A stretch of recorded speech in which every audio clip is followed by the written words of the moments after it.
اللہ من الشیطان الرجیم بسم اللہ الرحمن الرحیم۔ مولا کائنات حضرت امیر المومنین علی بن ابی طالب علیہ السلام کے مجموعہ کلام نہج البلاغہ کے پہلے باب کا خطبہ نمبر 213، اور اس خطبے میں مولا علی علیہ السلام کا دعائیہ کلام ہے۔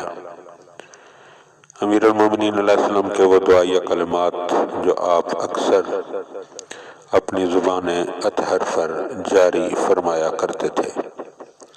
تمام حمد اللہ کے لیے ہے جس نے مجھے اس حالت میں رکھا کہ نہ مردہ ہوں نہ بیمار، نہ میری رگوں پر برس کے جراثیم کا حملہ ہوا ہے، نہ برے اعمال کے نتائج میں گرفتار ہوں، نہ بے اولاد ہوں، نہ دین سے برگشتہ، نہ اپنے پروردگار کا منکر ہوں اور نہ ایمان سے متوحش، نہ میری عقل میں فطور آیا ہے اور نہ پہلی امتوں کے سے عذاب میں مبتلا ہوں۔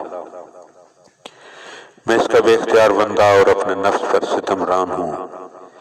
اے اللہ، تیری حجت مجھ پر تمام ہو چکی ہے اور میرے لیے اب عذر کی کوئی گنجائش نہیں۔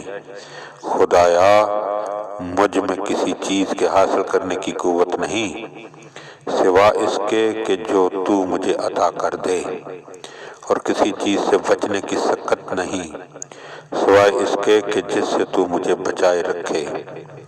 اے اللہ، میں تجھ سے پناہ کا خواستگار ہوں کہ تیری ثروت کے باوجود فقیر و تہی دست رہوں، یا تیری رہنمائی کے ہوتے ہوئے بھٹک جاؤں، یا تیری سلطنت میں رہتے ہوئے ستایا جاؤں یا ذلیل کیا جاؤں، جبکہ تمام اختیارات تجھے حاصل ہیں۔ خدایا، میری ان نفیس چیزوں میں جنہیں تو چھین لے گا میری روح کو اولیت کا درجہ عطا کر، اور مجھے سونپی ہوئی ان امانتوں میں جنہیں تو پلٹائے گا اسے پہلی امانت قرار دے۔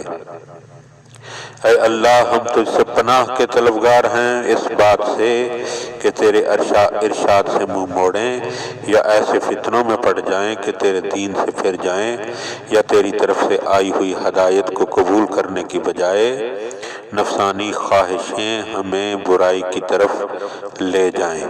اللہم صلی علی محمد و آل محمد وعجل فرج آل محمد۔